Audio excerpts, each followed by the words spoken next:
सभी देशवासियों को जय हिंद। मेरा नाम यादविंदर, भाई का नाम शिवम ठाकुर, भाई का नाम राजेश खन्ना जी, भाई का नाम संजीव कुमार। तो भाई अपनी तरफ से सारे अपने देशवासियों को भाई अपनी जय हिंदा। सारे का भाई अपने याद मछोंडा चैनल पर बहुत बहुत स्वागत आ, अभिनंदन आ, जी आया नु आ। और उस अल्लाह ताला राम खुदा गोड वाहिगुरु परमेश्वर रब के चरणों में अगर भाई वो है या तो उसके चरणों में अपनी भाई दुआ बिनती अरदास प्रार्थना कि भाई अपने देश का हर शख्स भाई अच्छा होगा, सुखी होगा, खुश होगा, टेंशन परेशानियों से उन्होंने रब भाई दूर रखा। तो भाई सारे सुबह सुबह की अपनी गुड मॉर्निंग आ। एक ही टॉपिक पर भाई आप बात करा और वो टॉपिक है अपनी शिक्षा, एजुकेशन और अपनी भाई मेडिकल। शिक्षा अपने देश के हर बच्चे नू, बच्चा फिर चाहे भाई किसी भी जाति दे या किसी भी धर्म दे या अमीर आ गरीब आ, बच्चे का भाई यो हक शिक्षा उन्होंने बिल्कुल भाई फ्री मिला अपने सारे भाई देशवासियों के सहयोग से। उसी प्रकार अपनी भाई मेडिकल आ, देश के ना हर शख्स को भाई मेडिकल भी बिल्कुल भाई फ्री मिला। कोई 5 लाख की नहीं, 10 लाख की नहीं, भाई बिल्कुल फ्री।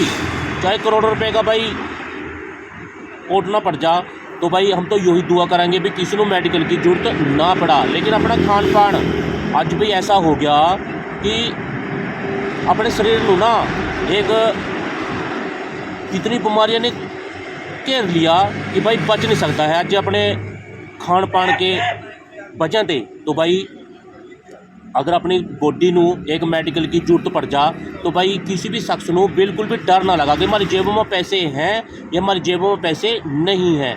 उन्होंने अपना इलाज बिल्कुल भाई पूरे भारत देश के अंदर अपने सारे देशवासियों के एक सहयोग से भाई बिल्कुल फ्री मिला। और मिलेगा किस तरह भाई, अपा ना भाई अपने देश के अंदर कहीं ना कहीं भाई एक ना दान दे रहे हैं, कहीं ना कहीं दे रहे हैं, पक्का दे रहे हैं, हर एक बंदा दे रहा है भाई। लेकिन आप जिस भी धर्म में रह रहे हैं, जिस भी जाति के अंदर रह रहे हैं भाई, जो कुछ भी आप मनावा, जो कुछ भी आप पहना भाई सजदा अपने धर्म को बिल्कुल दिल ते रिस्पैक्ट ते करो भाई। सारे धर्मां का भाई आपां एक सम्मान कर रहे हैं, इज्जत कर रहे हैं, आपां भाई उन्होंने सल्यूट कर रहे हैं, सारे धर्मां को अपने भाई नमस्कार कर रहे हैं। लेकिन अपनी भाई एक ना प्रार्थना भी अपनी जातियां ते अपने धर्मां ते ऊपर उठका सिर्फ एक बार अपने देश के अंदर एक्सपेरिमेंट, एक प्रयोग अपने बच्चे की शिक्षा के ऊपर, अपने देश की मेडिकल के ऊपर भाई जरूर करके देखो। एक होगा तो अपन जो दान दे रहे हैं ना, तो यार 1 रुपया अपने देश के शिक्षा और मेडिकल के लिए भाई काट का देखो तो यार एक बार एक यो प्रयोग तो देखो बड़ा भी अपना यो प्रयोग सफल होगा या अपना प्रयोग भाई यो सफल ना ही होगा। क्योंकि बिना पैसे दे ना भाई कोई भी काम नहीं होता है और कल्ला शख्स अपने इस काम को भाई कोई भी बंदा नहीं कर सकता है। तो यो काम होगा अपने सारे देशवासियों की एकता दे। तो उसी के लिए एक कोशिश कर रहे हो कि भाई अपने एक दान रूप के अंदर वो भी अपने देश के हित के लिए सिर्फ भाई 1 रुपया काट कर तो देखो भाई आप। अगर 1 रुपया आपा काटना शुरू करते हैं तुम्हारे देश की भाई 140 करोड़ जनता, उसका 50% यानी कि 70 करोड़ लोग भाई साहब 1 रुपया तो भाई साहब न्यूज समझ लो। हमारे देश की सबसे टॉप की यूनिवर्सिटी, अपने देश के सबसे टॉप के हॉस्पिटल भाई इन्हें बिल्कुल यार पब्लिक के लिए बिल्कुल फ्री हो जाएंगे। और अगर अपना ये प्रयास सफल हो गया, यो हमारा प्रयोग बिल्कुल भाई कामयाब हो गया, तो अपन अपनी एकता की शक्ति का एहसास हो जाएगा। मानो अपनी एकता की शक्ति का बल का पता लग जाएगा कि अपनी एकता के अंदर भाई जिसनों अपन यूँ कहा थे ना एकता महान शक्ति। तो भाई आप आज तक ना इनू दोबारा पर स्कूलों में लिखे हुए ही देख रहे थे, लेकिन असलियत जिंदगी में आज तक अपन इसका यार प्रयोग नहीं कराया है। तो आप उस प्रयोग करने के लिए बोल रहे हैं भाई अपनी एकता की शक्ति का। और जिस दिन भी हमारी एकता की शक्ति का अपन को एहसास हो गया, उस दिन अपने देश के अंदर भाईटा नू ले लो यू टर्न हो जाएगा भाई। अपने देश के अंदर बेरोजगारी है ना जो यो खत्म हो जाएगी। अपने देश के अंदर जो आज एक 300-400 रुपये के लिए धक्के खा रहे हैं ना, यो भाई समाप्त हो जाएगा। अपना देश भी एक बढ़िया देशों के मनिंद, अपने बढ़िया देशों के जैसा भाई हमारा देश बनागा, जिस देश के अंदर भाई साहब भाईचारा बढ़ागा। अपने देश के अंदर हर माँ बाप भाई खुशी होगा, हर बच्चे ਨੂੰ ਅੱਗੇ बढ़ने का एक सुनहरी मौका मिलेगा। अपनी बहन बेटियां जो बिल्कुल अपना एक जिस्म बेच रही हैं उन्होंने भी एक गंदी जिंदगी के अंदर से एक स्वच्छ जीवन जीने का भाई मौका मिलेगा। तो उसके लिए आप यो प्रयास कर रहे हैं। इस प्रयास के अंदर अपने देश के हर बहन भाई का, हर शख्स का, अपने बड़े बुजुर्गों का, अपनी माता बहन बेटियां बच्चों का भाई सारे का अपन इस शुभ नेक काम के अंदर साथ चाहिए है भाई। अगर आप ऐसा चाहाँ ठीक है भाई, तो साथ में अपने भाई खड़े हैं शिवम ठाकुर। तो जो भी भाई आप कहना चाहा शिक्षा और मेडिकल के ऊपर तो भाई बोलो आप।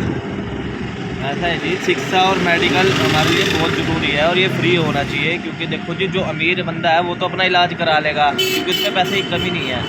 और जो भी हमारे जैसा मिडिल क्लास बंदा है, मान लो चलो हम मानते हैं कि आयुष्मान कार्ड भी बन रहा है, चलो आप 5 लाख तक का उस पर वो है। अगर 5 लाख से डॉक्टर ने कह दिया कि भाई इससे ज़्यादा खर्चा आएगा, 7 लाख का आएगा, तो जी बंदा 2 लाख रुपये कहाँ से लाएगा। तो जी हम तो यही कहते हैं कि अपना फ्री शिक्षा होनी चाहिए और फ्री मेडिकल होना चाहिए जी। तो साथ में अपने भाई साहब हैं संजीव जी, तो ये भी अपना जो भी शिक्षा और मेडिकल के ऊपर विचार रखना चाहते हैं साहब जरूर रखिए आप। सभी देशवासियों को जय हिंद। तो अपना यादविंदर भाई एक कोशिश कर रहे हैं कि शिक्षा और मेडिकल फ्री हो जाए, तो भाई को सपोर्ट करना, फुल सपोर्ट करना। और मेडिकल और शिक्षा फ्री होनी चाहिए क्योंकि बहुत से लोग होते हैं कि जो मेडिकल इलाज के लिए मतलब पैसे नहीं होते इतने, और बच्चों को पढ़ाने के लिए भी नहीं होते, जो बहुत ही गरीब वर्ग में आते हैं। तो अगर उनको सपोर्ट मिलेगी तो उनके बच्चे भी ऊपर उठ सकते हैं। क्योंकि वो सिर्फ अगर मार खाते हैं तो पैसे के कारण खाते हैं, क्योंकि उतने पैसे होते नहीं, आगे बच्चे पढ़ नहीं पाते। फिर वहीं के वहीं अगर शिक्षा फ्री हो जाए तो बढ़ सकता है। और बीमारी पे तो ये नहीं पता कितना पैसा लग जाए। तो और इसी का मतलब इसी गरीब बंदा है ना, इसी कारण से गरीब है, ऊपर नहीं उठ पाता क्योंकि दिहाड़ी करते 300-400 रुपये की, और एक घर में से एक व्यक्ति बीमार हो जाता है। जितनी जोड़ी जमा पूंजी जो उसने जोड़ी थी 20-30 हज़ार 40-50 हज़ार रुपया, वो उस पर लग जाती है। वो फिर बेचारा कमाता है, वही बीमार हो जाता है कि बच्चा, वो उस पर मतलब अपनी गरीबी से बाहर नहीं निकलेगा। अगर मेडिकल और शिक्षा फ्री हो जाए ना तो वो उसको देना ही कुछ नहीं है, फिर तो बचेगा, वो अमीर हो सकता है, उसको मौका मिलेगा बढ़िया। तो भाई को फुल सपोर्ट करना। और मैं तो कहूँगा कि शिक्षा और मेडिकल फ्री होनी चाहिए और हो सकती है, कोई बड़ी बात नहीं है। अगर आप सब मिलके एक सपोर्ट करो तो शिक्षा और मेडिकल फ्री हो जाएगी, विश्वास है। सभी भाइयों को जय हिंद। तो अपने शिवम ठाकुर जी भाई का, संजीव जी भाई का भी जो भी इन्होंने अपने सपोर्ट में शिक्षा और मेडिकल देश में फ्री हुआ, उसके ऊपर भाई जो भी शब्द बोले हैं उनके लिए भाइयों भाई दिल से सल्यूट आ, धन्यवाद है इनका। तो भाई सिर्फ मैं छोटी सी बात बोलूँगा आपने, शिक्षा के लिए अपने देश के ना अंदर आपनू अगर माड़ी सी भी टेंशन आई है ना, बच्चे की किताबों के लिए, फीस के लिए, एडमिशन के लिए या ट्रांसपोर्ट के लिए, आपकी लाइफ के ऊपर कोई असर पड़ा हो इस काम के, शिक्षा बच्चों के जो है उसके लिए, तो भाई फिर तो अपन करियो सपोर्ट। अगर आपनू अपने बच्चे की शिक्षा के ऊपर अपनी लाइफ में भाई कोई असर नहीं पड़ा है तो भाई फिर अपन सपोर्ट भाई ना करियो, ठीक है। क्योंकि मैंने तो भाई खुद देखे हैं ना काम कि अपने बच्चों को पढ़ाने के लिए ना अपने घर के जेबर भाई गिरवी रख का भाई फिर एडमिशन भर रहे हैं, फीसा भर रहे हैं, लोन ले लेगा। तो अगर आपकी लाइफ में भाई कोई भी आपको दिक्कत आई है, परेशानी आई है, तो भाई फिर जरूर आपू सपोर्ट करियो। उसी प्रकार भी अपनी मेडिकल आ, अगर आपको मेडिकल के अंदर भी न्यू लग्या कि अपने देश के अंदर भाई शिक्षा और मेडिकल भाई फ्री होनी चाहिए। क्योंकि अपने वो चीज़ भी देखी आ कि अपने एक घर के जी को बचाने के लिए ना लोग 10% भाई ब्याज ठेका भी अपने घर का एक जी का इलाज करवाने के लिए भाई और थाने ना लोन लेने नू या ब्याज पर पैसा लेने नू भाई तैयार हो जा। फिर चाहे वो 10 के 10 छोड़ो, चाहे भाई ऊपर भी भाई पैसे लेने पड़ जा परसेंट वा, वो भी लेकर भाई इलाज करवावा। तो भाई इन चीज़ों ते ना निजात जद ही मिलेगी जब अपना पूरे देश का हर शख्स एक होगा, इसके लिए भाई काम करागा, ठीक है। तो भाई अगर आप न्यूज कह रहे हैं भी वो बंदा कर देगा या नहीं कर देगा, तो भाई मन्नो अपने पर विश्वास आ कि अगर आप मेरा पूरा देश साथ दें तो भाई शिक्षा और मेडिकल मैं कह रहा भी मेरे लिए यार मैनू तो लगता नहीं है भी वो बहुत बड़ा काम आ।